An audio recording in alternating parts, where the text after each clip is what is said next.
Before we dive in, viewer discretion is advised. This content is for entertainment purposes. It happens in an instant. Kim Kardashian, America's most unflinching reality queen, is ordered off the Jimmy Kimmel stage in front of millions. 1 second, she's sitting beneath the blinding glow of the studio lights, perfectly poised.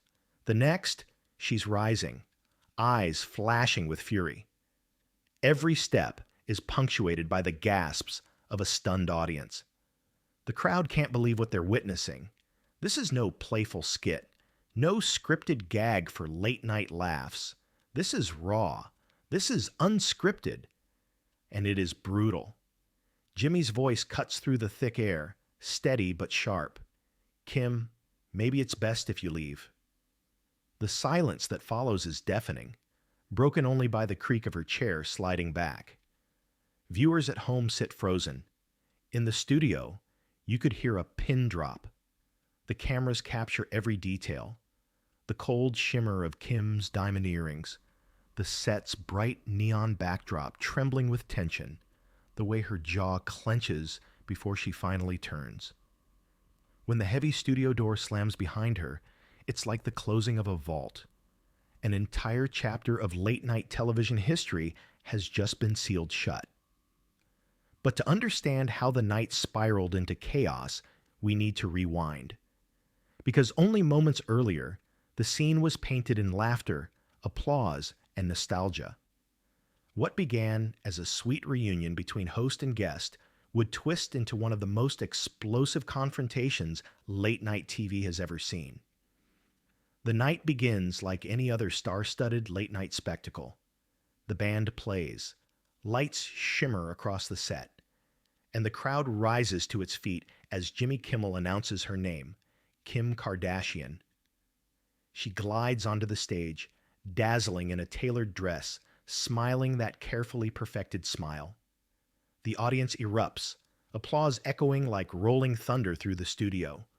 Cameras pan to reveal Kris Jenner and Khloe Kardashian waving proudly from the audience, their presence adding to the spectacle.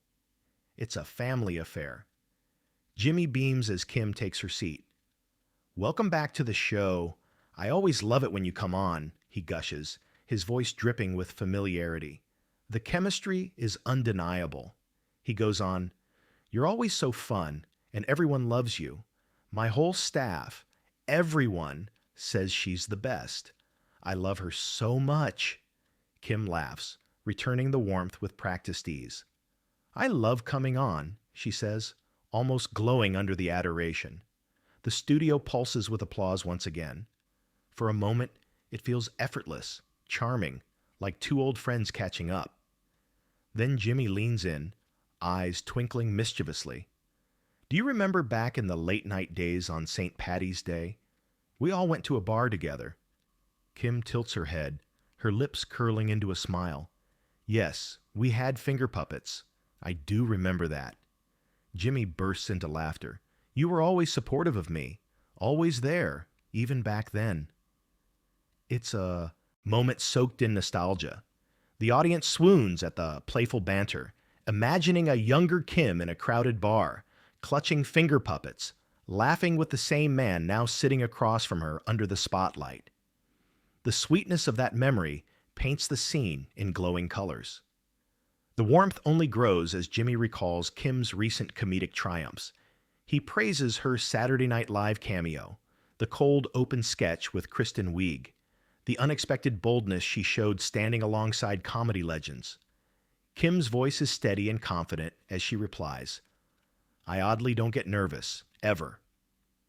The crowd cheers at her poise, marveling at the woman who claims she never shakes under pressure. Kim smiles, calm and composed, embodying that very image of fearlessness. In these early minutes, it feels like nothing could go wrong. The studio is alive with joy, admiration, and laughter, a reunion of friends, a family proud in the front row, a star glowing brighter than ever. No one suspects what's coming, because even as the applause roars, the first cracks are already forming beneath the surface. The laughter is still ringing when Jimmy leans back in his chair, that mischievous grin tugging at the corners of his mouth. The shift is subtle, almost imperceptible, but the energy in the studio changes. "So, Kim," he says, his voice dipped in mock wonder, "you never get nervous? Ever? Not even when you're on stage with Kristen Wiig and Will Ferrell staring right at you?" Kim tilts her head, her flawless hair catching the light. "Never," she replies with calm certainty. "It's just not in me. I don't get nervous." The audience claps, impressed, but Jimmy doesn't let go. He raises an eyebrow, his tone sharpening just a notch. "Not even when you took your driver's test? When you sat there, sweaty palms on the wheel, waiting to prove yourself?" Kim chuckles softly, still steady. "I passed. No nerves." It's playful at first, but Jimmy presses harder. "That's wild. Because, most people, most human beings, do get nervous." He lets the pause hang in the air. "Unless they're not human." The crowd erupts with laughter, but the camera catches something different. A flicker in Kim's eyes, a tiny spark of fire, quick as lightning. She doesn't flinch, but her smile stiffens. Jimmy smirks, sensing the moment. Superhuman Kardashian doesn't feel nerves, doesn't feel pain, which makes me wonder. He leans in. "Is that why you finally broke your own rule? The Bentley without a bumper sticker rule?" The audience roars. They know the reference. Years earlier, Kim declared she'd never get a tattoo. Why put a bumper sticker on a Bentley? Yet here she sits, forced to acknowledge the infinity symbol inked on the inside of her lip. Kim's smile falters, just for a heartbeat. "Yes," she admits, her voice even but colder now. "I did it. It's hidden. It's private." Jimmy pounces. "Hidden, but permanent. Even Bentleys crack sometimes, huh?" Laughter crashes through the studio, but it's different now.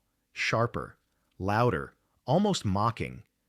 Kim keeps her posture, her laugh light and practiced, but her eyes give her away. That brief shimmer of irritation flashes like heat lightning across a summer sky. For the first time tonight, the warmth between host and guest cools. Tension creeps into the room, quiet but undeniable. The audience still claps and cheers, but the rhythm of the evening has shifted. The applause sounds a little too loud, the laughter a little too long. And in that subtle shift, the first crack in Kim's polished armor begins to show. Sensing the unease, Jimmy leans back, feigning casual charm. He changes gears, but not direction. His voice carries a teasing edge, like a friend pretending to joke while aiming for the jugular. Kim," he says, "your mom's always been great to me. Always fun, always looking out for you." He pauses for dramatic effect, eyes darting to Kris Jenner in the audience. "Remember that little setup at the Ivy? That interview that wasn't exactly an interview?" The crowd bursts into laughter, half in confusion, half in delight. Kris waves from her seat, smiling wide. Kim's lips curve into a practiced grin, but the light in her eyes dims, heavy now. "Yes," she replies, her tone clipped. "I remember." Jimmy chuckles, pushing further. "You walked in with your resume, ready to land a job. Meanwhile, Mom told the guy it was a date, a full-on Emmy-winning date." The audience howls. Some clap their hands. Others shout in disbelief. The cameras cut to Kris, who covers her mouth with faux modesty, basking in the chaos she created years ago. Kim laughs, but it's brittle. She shifts in her chair, her body stiff. "It wasn't funny then," she says, her voice firm. "And honestly, it's not funny now." The laughter softens just slightly. A ripple of unease runs through the room. Jimmy, undeterred, keeps going. "Come on, Kim. Admit it. That's classic Kris. Setting you up, mixing business and pleasure. I mean, the poor guy even offered to bring his Emmy as a date accessory. That's comedy gold." This time, the laughter feels strained, louder but emptier. The The kind of laughter people give when they're not sure if it's safe not to laugh. Kim's jaw tightens. Her smile is gone now, replaced by a mask of composure stretched too thin. "It wasn't comedy gold to me," she says, her voice low but sharp. The studio air thickens. The spotlight burns hotter. The set's bright colors suddenly feel too loud, too harsh. The band shifts uncomfortably, waiting for a cue that doesn't come. And for the first time tonight, the balance of power feels unsteady. The queen of composure sits on one side, eyes flickering with controlled anger. The king of late night sits on the other, unwilling or unable to pull back. The storm has not yet broken, but everyone in the room can feel it brewing. The laughter dies down. The air grows heavy. The stage is set for the night's true eruption. The laughter from the Ivy story lingers awkwardly in the air, thinner now, uneasy. Kim sits rigid, her smile gone. Jimmy leans forward, clearly unwilling to let the night drift back into safety. So he begins, voice deceptively light. "You've been busy. Ryan Murphy show, big cast, Glenn Close, Sarah Paulson, Naomi Watts. That's a table even I'd be nervous to sit at." Kim nods once, her expression careful. "It's been amazing," she says, her voice calm. "We all clicked right away. It works." Jimmy's eyes narrow, his smirk sharpening. And now this comedy, The Fifth Wheel, Eva Longoria directing, Will Ferrell producing, that's quite the leap, from reality star to rom-com queen. The crowd cheers at the mention of Hollywood heavyweights, but beneath the applause, there's an undercurrent of doubt. Jimmy lets the noise swell before striking again. "I mean," he continues, his tone laced with sarcasm, "standing next to Kristen Wiig for 3 minutes on SNL is one thing, but headlining a comedy film, carrying it, that's different." The words hang heavy, sharp as glass. Some in the audience laugh nervously. Others groan, sensing the sting. A ripple moves through the studio, cheers clashing with cheers, applause mixing with disapproval. For the first time tonight, the audience itself is divided. Kim's jaw tightens. Her eyes flash, no longer veiled by polite composure. The mask slips. She leans forward, her voice steady but edged with steel. "I wasn't put in those rooms as a joke," she says, each word deliberate. "I was asked to be there because people believe in me, because I've proven I can deliver. And if you don't believe it, Jimmy..." She pauses, letting the silence choke the room. "Watch me." The crowd gasps, half erupt in applause, clapping furiously, shouting support. The other half remain quiet, uneasy, caught between admiration and skepticism. Jimmy raises his brows, playing to the moment, but his grin has thinned. "Proven," he repeats, his voice like a blade wrapped in sugar, "or just cast for the headlines." The room freezes. The silence is suffocating. Kim doesn't flinch. Her eyes lock on his, unblinking, unshaken. "Headlines don't last," she fires back, "but talent does. And I've built an entire career proving I can outlast anyone's doubts, including yours." The tension in the studio is electric. The audience doesn't know whether to laugh, clap, or hold their breath. A woman in the front row shouts, "Go, Kim!" while a man further back mutters under his breath. The division cuts through the air like a serrated knife. Jimmy leans back, folding his arms, pretending to stay amused, but the strain shows in the tightness of his jaw. "Well," he says finally, his voice low, "I guess we'll see if the movie critics agree with you." A nervous laugh trickles from the crowd, but it dies quickly. The silence that follows is heavier than applause, heavier than jeers. It presses down on the studio, pinning everyone to their seats. Kim doesn't blink. Her voice slices through the quiet, cold and sharp as ice. "You'll see it, Jimmy, and when you do, remember this moment." The weight of her words drags across the room. The band is silent. The cameras linger, capturing the tension etched on both faces. For a heartbeat, time stops. The queen of reality television locking eyes with the king of late night, both unwilling to yield.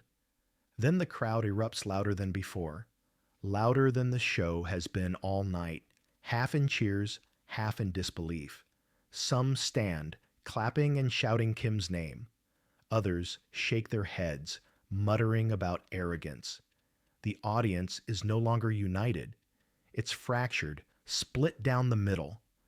And in that fracture, the show teeters on the edge of collapse. The studio is already fractured, the crowd buzzing with split voices from the acting debate. Some chant Kim's name like a rallying cry. Others sit back with arms crossed. The energy is raw, unfiltered, restless. Jimmy, sensing the volatility, presses forward anyway. He adjusts his tie, eyes glinting with a calculated edge. "Well," he says, drawing the words out, "if Hollywood doesn't work out, at least you've always got Skims." The crowd claps automatically, but the tone feels forced, like a reflex instead of genuine support. Jimmy leans in, twisting the knife. Or should I say, Nike Skims? Because, let's be honest, Nike doesn't usually do partnerships like this. They don't gamble unless they've got something to gain. Makes you wonder who's carrying who in this relationship. Gasps ripple through the audience. The laughter this time is nervous, jagged, quickly fading into uneasy silence. Even the band looks uncertain, shifting in their seats, waiting for the next move. Kim's body stiffens. The smile is gone. Her jaw tightens, and a cold fire burns in her eyes. She inhales slowly, her breath deliberate, like a boxer steadying before the final round. "I've built Skims from the ground up," she says, her voice like tempered steel. "Nike didn't hand me anything. They saw the power of what I created. They wanted in, not the other way around." Her words cut, precise and unshakable. But Jimmy doesn't back down.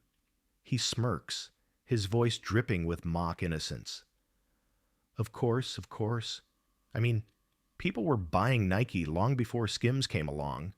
Seems like you need them more than they need you." The studio erupts, some cheering Jimmy's jab, others booing loudly, shouting Kim's name. The sound collides in the air, chaos echoing against the studio walls. Kim doesn't move for a beat. Then, slowly, deliberately, she rises from her chair. The sound is deafening, not from the crowd, but from the scrape of her chair's legs dragging against the studio floor. A sharp, metallic screech slices through the chaos and freezes the room. Every camera swings toward her. The spotlight locks on. Her silhouette stands tall against the bright set, her figure commanding, unyielding. The audience gasps in unison. Time itself seems to stall. No one moves, no one breathes. Jimmy's grin falters, but he forces it back, raising his voice above the hush. "Oh, come on, Kim. Don't be dramatic. It's just a question." His tone is playful, but the strain in it is unmistakable. Kim's eyes are cold, unblinking, her voice sharp enough to slice through the silence. "No, Jimmy, that wasn't a question. That was disrespect." The words land heavy, echoing in the charged air. The crowd explodes, half cheering wildly, half booing, the split sharper than ever. Shouts of, "Go, Kim!" battle against heckles of, "Sit down." The studio becomes a battlefield of voices clashing, colliding, shaking the walls. Kim turns, her heels striking the floor with fierce finality. Each step is thunder, each step a declaration. The cameras follow her relentlessly, capturing every angle. The sway of her hair, the rigid set of her shoulders, the icy fury carved into her face. The spotlight trails her like a hunter, casting her shadow long across the stage. At the edge of the platform, she pauses. The studio doors loom ahead, gleaming under the stage lights for a heartbeat. The world holds still, and then she pushes through. The heavy door slams shut behind her, a sound that reverberates like the crack of a gavel. The moment is immortalized. The queen of reality TV walking out unapologetic, unbroken, leaving the king of late night in stunned silence. The audience sits frozen, caught between awe and disbelief. Jimmy forces a laugh, hollow and brittle, clinging to his role. But it's too late. The scene has already written itself into Hollywood legend. This wasn't just an interview anymore. It was war. And Kim Kardashian had just drawn the line and fired. The door hasn't even finished echoing shut when Jimmy leans into his mic, forcing a brittle smile across his face. The laughter he tries to summon is hollow, like glass shattering in silence. "Ladies and gentlemen," he says, his voice straining for control, "I think Kim Kardashian has left the building." The audience reacts instantly. Half erupt into applause. The other half rain down boos. The studio becomes a stadium split in two, cheers and jeers colliding in the air like thunder and lightning. Jimmy raises a hand, attempting to settle the noise, but the chaos only swells. His words cut through, sharp and deliberate. "Maybe it's best. Maybe tonight." Kim wasn't ready for the questions. The statement lands like a gavel strike. The cameras whip to catch the chaos, faces twisted in shock, others in delight, still others shouting into the void. And then, as if on cue, the doors at the edge of the stage swing open once more. Kim reappears for a fleeting moment, her back to the cameras as she moves toward the exit. The lights catch her, casting a golden outline around her silhouette. Time slows. Each step is drawn out, every motion magnified. The sway of her hair, the straight line of her spine, the sharp rhythm of her heels striking against the floor. The cameras follow relentlessly. The spotlight clings to her, painting her as both warrior and exile. Audience members lean forward, phones in hand, desperate to capture the moment. And then the sound, the heavy slam of the final door closing behind her. A single echoing note that silences everything else. In that instant, the night crystallizes into history, not as a scripted gag, not as another celebrity anecdote, but as a defining moment of live television, the queen of reality TV ordered off stage by late-night royalty, leaving behind a trail of divided voices and stunned silence. It is a scene destined for replay, for headlines, for memes and debates, a slow-motion exodus etched into the mythology of Hollywood drama. The studio may have fallen silent after Kim's exit, but outside those doors, the world is roaring. Within minutes, clips ripple across the internet. Grainy phone recordings spread like wildfire. Each frame dissected, slowed down, replayed. Millions of eyes watch her rise, hear the scrape of that chair, and witness the door slam shut. News outlets move with lightning speed. Headlines scream across every screen. Kim Kardashian walks out on Jimmy Kimmel, live on air. Late night chaos. Reality queen versus comedy king. Nike Skims drama erupts into public meltdown on Instagram. Stories loop endlessly. Some show Kim's silhouette in slow motion, set against swelling orchestral music. Others freeze on Jimmy's smirk, asking if it was arrogance or composure. Twitter fills with side-by-side clips, endless rewinds of the moment the air shifted and the night shattered. TikTok becomes its own battleground. Edits glorify Kim's icy walkout. Others parody the clash with laugh tracks and captions. The debate consumes every feed, every timeline, every scroll, and then come the think pieces. Variety calls it late night's most unscripted moment in years. BuzzFeed asks, was it real? Or the greatest PR stunt of all time? The Hollywood Reporter writes, the Kimmel Kardashian divide, ego, power, and the art of the walkout. Yet beneath all the noise, one question lingers louder than the rest. Was this chaos carefully written? Or was it the night the mask slipped for good? Kim remains silent.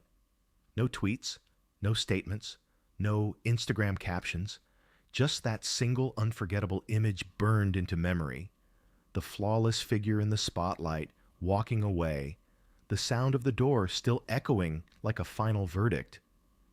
Jimmy, meanwhile, ends his broadcast with a strange smile, tossing off a line meant to sound like comedy, but the crack in his voice betrays him.